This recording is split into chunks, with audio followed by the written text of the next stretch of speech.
Ang susunod na programa ay rated PG. Patnubay at gabay ng magulang ay kailangan sa mga batang manonood. Didri kapatid, sagot kita. Mga masama, lagot ka na. Ang babangga, magigiba. Aaksyon na agad sila. Sa ulo ng bakbakan ngayong gabi, racket ng isang traffic enforcer sa Maynila na perwisyo na sa mga pumapasada sa full-saring ambush. Traffic enforcer na yan. Hindi na naawa sa aming mga jeepney driver. Pati yung kinikita namin para sa pamilya na namin, nababawasan pa. Retaso ng sebo o kadiring mantika na sinisimot ulit para maibenta. Niluluto sa Laguna, kumukulong galit ng mga residente, rerespa ka na. Napakabaho, parang karning sinusunog. Wala kang pakialam sa mga tao na kapalibot sa'yo. Tingnan sa amin dito, busabos. At aksyon na natin live. Trabahador sa isang mall lumagpak mula sa ginagawang kisame na shoot sa wheelchair. Pero gastusin ng pobreng construction worker. Ayaw sagutin ng ahensya. Karapatan ng kapatid ko, pinaglalaban ko.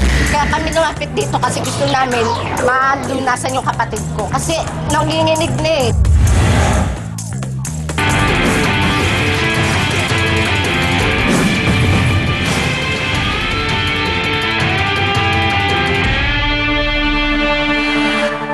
Dahil wala silang ligtas at mga oras kung may gong.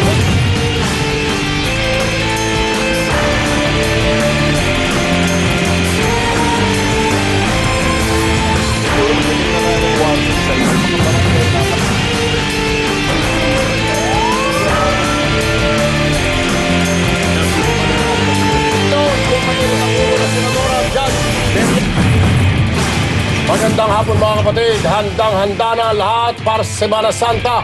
Pero kami dito sa T3, walang break-break sa paghunting sa mga makasalanan, lalo na sa mga bangapi at abusado sa kanilang katungkulan.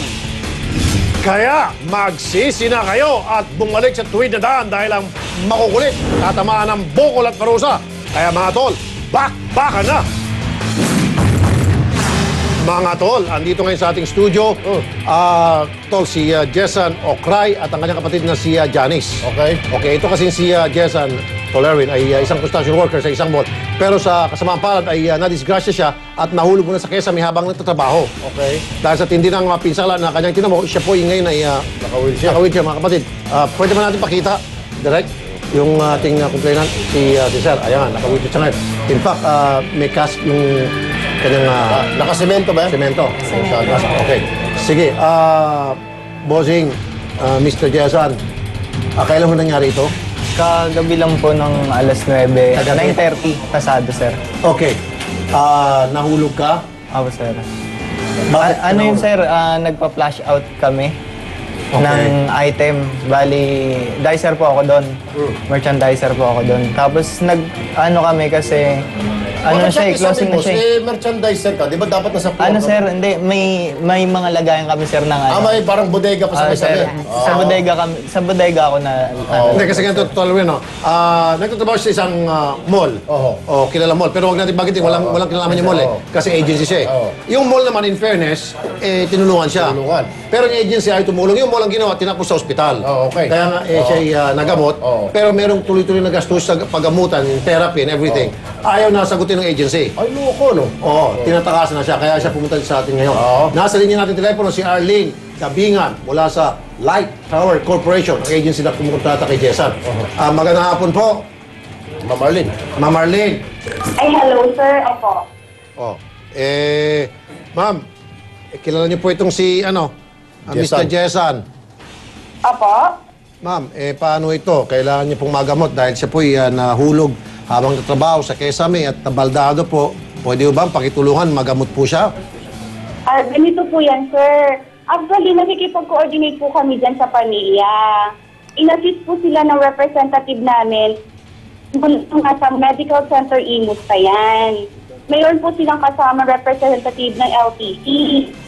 Kasama po sila niyan. In-assist po sila ng coordinator namin. Kaninang madaling araw magkasama na po sila. So, mula dun sa medical center kasi nga ang sabi po nung ospital, hindi daw po nila ina-admit yung si Okay.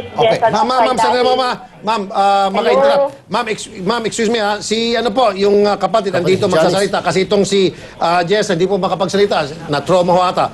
Pero Janice, po? magsalita ka. Si Janice ito. And then, miss, iko-correct ko lang kasi wala kayong representative na dumating. Kung hanggat tinatawagan kayo ng coordinator, manager po, assistant manager ng mall. Madam, Alas sino po, di po 4. ba kasama niyo po si Miss, Sir Rio Arias mula Miss, nung maraming madaling araw? makakapagpatibay, Di miss. po ba siya pa po yung pupumirma sa Miss, promissory makinig note? ka ha. Kaya po Bastos ma-pull ka out po kausap yung... kanina ka pa 4 AM dumating ang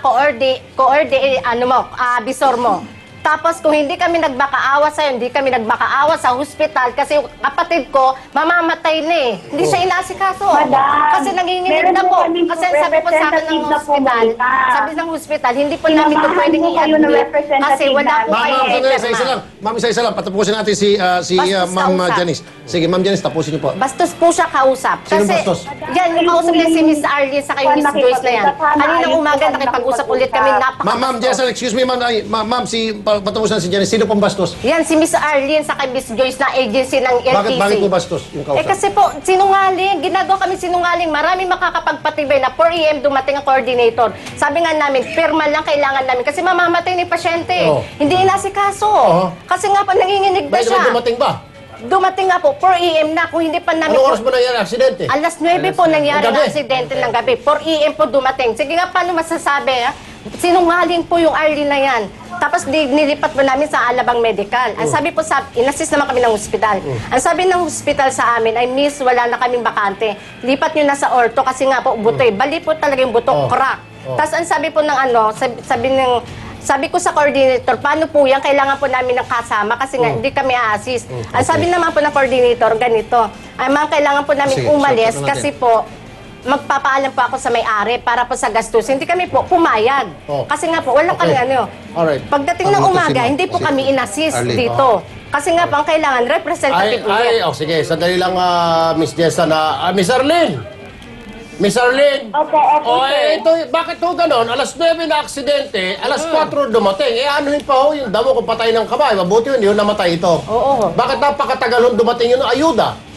Maraming beses namin siya Sir, alas tinawagan. 9, ang nag-text po yung dicer sa coordinator. Ang sabi po sa kanya, okay pa daw po siya alas 10 po ng gabi. Beno, Okay ganito na lang naman para daw hindi po na ho siya. tayo. Okay, Ma'am Arlene, para hindi na ho tayo humaba pa kung saan tayo mapunta. Ano ho nga tulong ang may bigay ho ninyo? Kailangan lang ho nila ng assurance na matulungan ho itong dahil on duty ho siya nang malaglag siya. Sir Rafi, ganito po. Kanina po, kausap namin sila alas 9. Oh. Inaayos po namin yung mga papers dito sa opisina na dadalhin sa orthopedic. Oh. Ngayon po, pagdating po ng representative namin sa orthopedic, wala na po sila doon. Oh. Alas 8 pa lang daw po, nakaalis na daw Ay, sila. sinungaling. Sobrang Ngayon sinungaling. po, may nagpunta po doon representative. Dala-dala po yung mga forms Alas 8, na kailangan so, nilang tayo ng fill upan 30. para po ma-assist po Sige. sila at ma-process Sige, po sandali lang. whatever Miss Arlene, Miss na Arlene, pwede ma'am. po maibigay sa kanila. Miss Arlene, sandali po. Sandali. Miss Arlene, sa lahat ng mga sinasabi niyo, nakikinig lang po si Janice. Janice, sa lahat ng sinasabi ni Miss Arlene, ano masasabi niyo? Disagree ako. Sinungaling yung Arlene na yan. Okay, sige. Okay. Bastos ka Sandali. usap. Ano ka mo? Bastos. Bastos. Hayop kausap. Anong ka mo? Hayop. Hayop. Hindi matinong kausap. Parang kulang Kulang sa na lang pabilis sa patayin tingin. ang tao. Patayin yung tao nila. Actually, ang dami Ano sabi mo? nagreklamo. Bastos? Ano? Hayop, demonyo, lahat. Oy, Kausapin na lang. Papatayin yung tao nila eh. Ma'am, sandali lang ha. Kapatid ko to eh. Para linawin ha. sige. Oh, sige. Aha. Kausapin. Oh. Si Director Enrico Submit, ang hepe ng Department of Labor and Employment sa Cavite. Director, magandang hapon po. Magandang hapon, Mr. Tulfo. Yes sir, meron ho kasing isang